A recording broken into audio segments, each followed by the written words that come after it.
ዘላለም ያልቆመበት መድረክ ያላንኳኳው ጆሮ ያልተከፈተለት ልብ ያልተናገረበት ርዕሰ ጉዳይ የለም። ለዚህ ደግሞ ኦርቶዶክሳዊት ተዋሕዶ ቤተክርስቲያን ምስክርነቷን ሰጥታለች። ዘላለም 33-34 ዓመት ሙሉ ሃይማኖታዊ መልኩ ሳይለወጥ የትምህርት መልኩ ጠባዩ ሳይለወጥ አውደ ምሕረቱን እንዳከበረ እንደተወደደ ትንሹ ትልቁ ያዳመጠው እኔ በዚህ በመምህር ዘላለም ዕረፍት ከቅዱስ ፓትርያርካችን ጀምሮ ብፁዓን ሊቃነ ጳጳሳት እስከታች እስከኛ ድረስ በምእመናን በኩል እገሌ ወገሌ ሳይባል ሁሉ ተስማምቶ ያዘነለት ሁሉ ተስማምቶ ያከበረው በቅርብ ጊዜ አልገጠመኝም። እግዚአብሔር በሚያን እንመሰክራለን። ዘላለም የቀራንዮ ሙሽራ የክርስቶስ የቀራንዮ ሙሽሪት የቤተ ክርስቲያን ክብር የገባው ሚዜነቱን ያስከበረ ሙሽራውን አክብሮ ሙሽራው ያከበረው ሙሽሪት ቤተ ክርስቲያን አክብሮ ሙሽሪት ቤተ ክርስቲያን ያስከበረችው ወንድማችን ነው። አንድ ሰው በሕይወቱ ለመከበር አሟሟቱን ለማሳመር ከፈለገ አራት ነገሮችን ማባከን የለበትም። አንደኛ ገንዘቡን፣ ሁለተኛ ጊዜውን፣ ሶስተኛ አካሉን ሰውነቱን፣ አራተኛ ዕውቀቱን። መምህር ዘላለም ጊዜውን፣ ዕውቀቱን፣ አካሉን ያላባከነ በትክክል የተጠቀመ 49 ዓመት ኑሮ 100 ዓመት ከኖሩት በላይ የገነነ የከበረ ወንድማችን ነው። አኗኗሩ ያማረ አሟሟቱ ያማረ ዘላለም ትዳር የለውም፣ ልጅ የለውም፣ ሚስት የለውም። ሚስቱ ወንጌል ናት፣ ትዳሩ ክርስትና ነው። ጎጆው አውደ ምሕረት ነው። አውደ ምሕረት ይገኛል። የጠፋህ ምነው አመሸ ብላ የምትደውልለት ወንጌል ናት። አውደ ምሕረቱ ነው። ቤተ ክርስቲያን ናት። ዘሮ ትክክል ወርቅ በትክክል ቁጭ ብለው ምሳ ያበሉበት ራት ያበሉበት ወይም ማየ ብሎ እሳቸውን የደገፈበት ቀን ያለ አይመስለኝም። ዘላለም ውሎ አዳሩ እናቀዋለን፣ ስምሪቱን እናቀዋለን።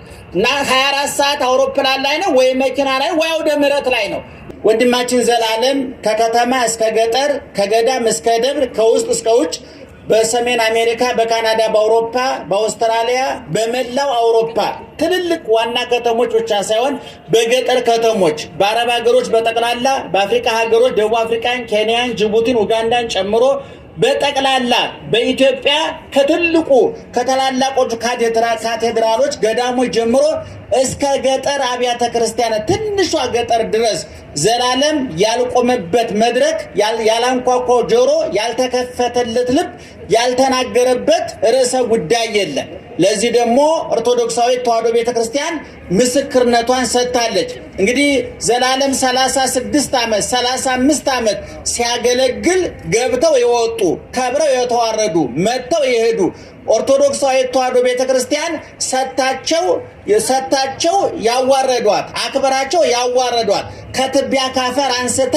ከፍ ያረገቻቸው ዝቅ ያደረጓት ብዙ ሰዎች አሉ። እነዛ ሰዎች ከሚዛናቸው ሲወጡ እነዛ ሰዎች እየከበሩ ሲዋረዱ እየመጡ ሲሄዱ እየገቡ ሲወጡ ዘላለም 33-34 ዓመት ሙሉ ሃይማኖታዊ መልኩ ሳይለወጥ የትምህርት መልኩ ጠባዩ ሳይለወጥ አውደ ምሕረቱን እንዳከበረ እንደተወደደ ትንሹ ትልቁ ያዳመጠው እኔ በዚህ በመምህር ዘላለም ዕረፍት ከቅዱስ ፓትርያርካችን ጀምሮ ብፁዓን ሊቃነ ጳጳሳት እስከታች እስከኛ ድረስ በምእመናን በኩል እገሌ ወገሌ ሳይባል ሁሉ ተስማምቶ ያዘነለት ሁሉ ተስማምቶ ያከበረው በቅርብ ጊዜ አልገጠመኝም። እግዚአብሔር በሚያን እንመሰክራለን።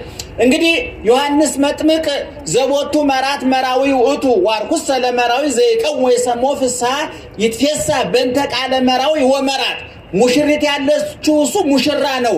የሙሽራው ሚዜ ግን ቆሞ የሙሽሪትና የሙሽራውን ቃል በመስማት ይደሰታል አለ። የሙሽራው ክብር የገባቸው ሚዜዎች ይከበራሉ። ዘላለም የቀራንዮ ሙሽራ የክርስቶስ የቀራንዮ ሙሽሪት የቤተ ክርስቲያን ክብር የገባው ሚዜነቱን ያስከበረ አክብሮ ሙሽራው ያከበረው ሙሽሪት ቤተ ክርስቲያን አክብሮ ሙሽሪት ቤተ ክርስቲያን ያስከበረችው ወንድማችን ነው። ዛሬም በዘላለም ዕረፍት ምክንያት ከኔ ጀምሮ ከተናናሾቹ ጀምሮ እስከ ብፁዓን ሊቃነ ጳጳሳት ኦርቶዶክሳዊት ተዋሕዶ ቤተክርስቲያን መልእክት ሰዳለች፣ መልእክት አስተላልፋለች። ስሙኝ ሰማችኋለሁ፣ አክብሩኝ አከብራችኋለሁ፣ ኑሩልኝ አኖራችኋለሁ፣ ከፍ አድርጉኝ ከፍ አደርጋችኋለሁ ብላችኋለች ብላናለች ያምናለሁኝ። እኔ ሲራክ እንደተናገረው እግዚአብሔርን የሚፈራ ሰው አሟሟቱ ያምራል፣ አኗኗሩ ያምራል። ሐዋርያው ቅዱስ ጳውሎስም ለተሰሎንቄ ሰዎች ሲናገር ወናስተበቋክሙ አኀዊነ ወቀወሙ ለለ ይጻሙ በውስቴትክሙ ወንድሞች ሆይ በእናንተ መካከል የሚደክሙላችሁን ወለለ ይቀውሙ ለክሙ ወይምህሩክሙ ጸንተው የሚያስተምሯችሁን እነሱን አክብርዎሙ ፈድፋደ ፍጹም ክብር ስጧቸው ወአፍቅርዎሙ በእንተ ምግባሮሙ ስለ መልካም ስራቸው አክብሯቸው አለ። ለጢሞቴዎስም ሲነግረው ለሰሰና የተልኩ ቀሲሳን ምክቢተ ክብር ይደልዎሙ ላገለገሉ ካህናት፣ ቀሳውስት፣ ዲያቆናት ጊዜያቸውን፣ ገንዘባቸውን፣ አካላቸውን፣ ዕውቀታቸውን ላላባከኑ ትናንትና በትልቅ ሚዲያ ቀርቤ መስክሬ ተናግሬያለሁኝ። አንድ ሰው በሕይወቱ ለመከበር አሟሟቱን ለማሳመር ከፈለገ 4 ነገሮችን ማባከን የለበትም ብዬ ተናግሬያለሁ። አንደኛ ገንዘቡን፣ ሁለተኛ ጊዜውን፣ ሶስተኛ አካሉን ሰውነቱን፣ አራተኛ ዕውቀቱን። መምህር ዘላለም ጊዜውን፣ ዕውቀቱን፣ አካሉን ያላባከነ በትክክል የተጠቀመ 49 ዓመት ኑሮ 100 ዓመት ከኖሩት በላይ የገነነ የከበረ ወንድማችን ነው። አኗኗሩ ያማረ፣ አሟሟቱ ያማረ። በቀደም እንደተናገርነው ዘላለም ትዳር የለውም፣ ልጅ የለውም፣ ሚስት የለውም። ሚስቱ ወንጌል ናት፣ ትዳሩ ክርስትና ነው። ጎጆው አውደ ምሕረት ነው። አውደ ምሕረት ይገኛል። የጠፋህ ምነው አመሸ ብላ የምትደውልለት ወንጌል ናት። አውደ ምሕረቱ ነው። ቤተ ክርስቲያን ናት። ቅድም ወንድሙ እንደተናገረው እማማ ወይዘሮ ትክክል ወርቅ በትክክል ቁጭ ብለው ምሳ ያበሉበት ራት ያበሉበት ወይም ማየ ብሎ እሳቸውን የደገፈበት ቀን ያለ አይመስለኝም። ዘላለም ውሎ አዳሩ እናቀዋለን፣ ስምሪቱን እናቀዋለን። እና 24 ሰዓት አውሮፕላን ላይ ነው ወይ መኪና ላይ ወይ አውደ ምሕረት ላይ ነው። ነገር ግን እናታችን እንባዎት ይድረቅ፣ ልቦት ይጽናና።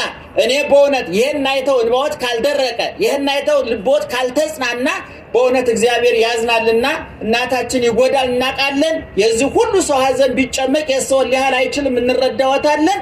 ነገር ግን እናታችን አይነወት ይህን ሁሉ ህዝብ አይቷል። በቀደም ጀምሮ በቤተወት ተገኝተን የተለያየ የተጣበበ ጊዜያቸው ብፁዓን ሊቃነ ጳጳሳት ሁላችንም የተጣበበ ጊዜያችንን ሁሉ ሰውተን የተሯሯጥ ነው የእርሰው ማይጸን ላፈራው ለልጅዎት ነውና በዚህ ተደስተው ተጽናንተው አሁን ከቀበሩ በኋላ ቤተወት ገብተው ምሳዎትን በልተው እግዚአብሔርን ያመስግኑ። ይሄ የብፁዓን ሊቃነ ጳጳሳትም የእኛም እንዳቅማችን መልእክት ነው።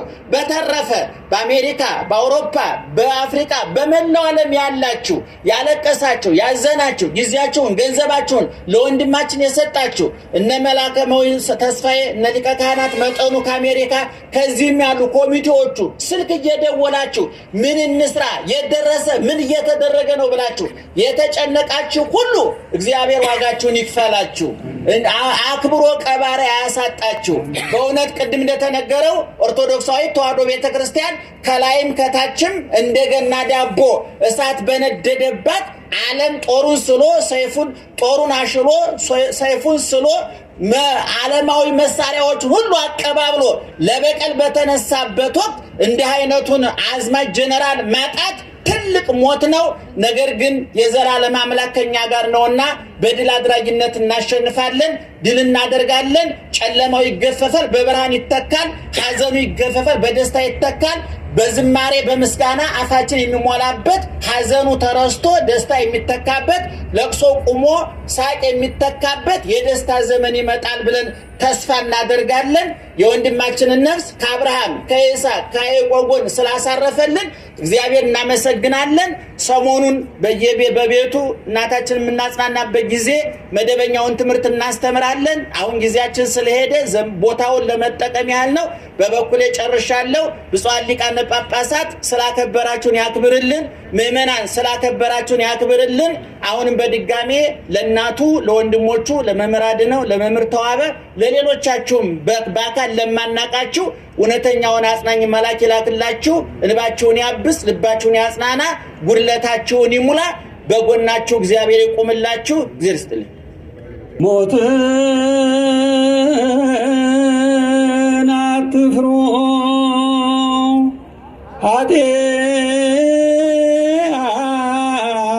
ኃጢአትን ፍሩ ከጻድቃን ከተማ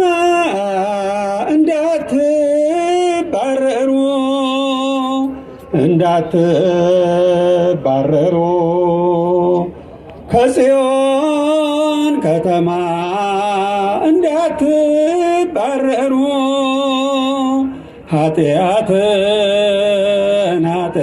ኃጢአትን ፍሩ ኃጢአትን እንጂ ሞትን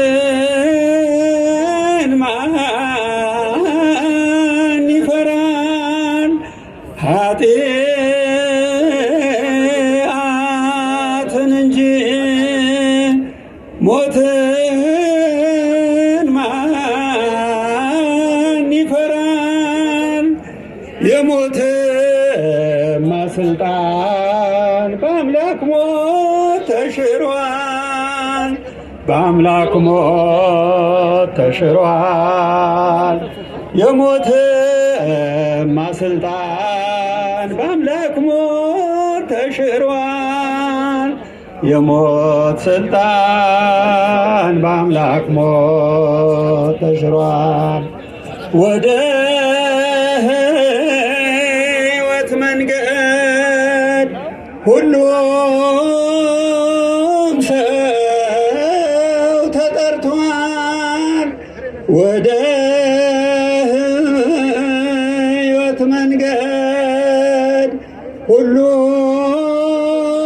ሰው ተጠርቷል። መጪና ቀሪውን ባለቤቱ ያውቃል። ባለቤቱ ያውቃል። መጪና ቀሪውን ባለቤቱ ያውቃል። ባለቤቱ ያውቃል። እንማር ስለ ጽድቅ እንማር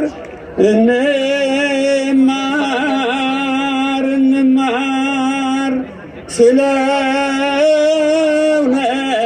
እውነት እንማር። ዘመኑ ነውና የዘመኑ መምህር ዘመኑ ነውና የዘመኑ መምህር የዘመኑ መምህር ሞት የጥሪ ደወል ሲያቃጭል በጆሮ ምነው ቢቀርብን የቃየልን ኑሮ ምነው ቢቀርብን የቃየልን ኑሮ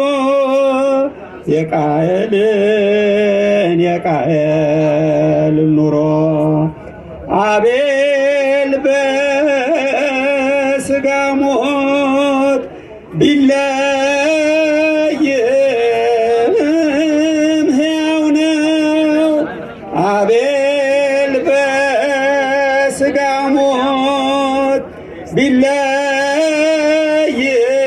ቢለይም ሕያው ነው። በሕይወት የሞተ ወንድሙ ቃየል ነው። በሕይወት የሞተ ወንድሙ ቃየል ነው። የሞተው ወንድሙ ቃየል ነው።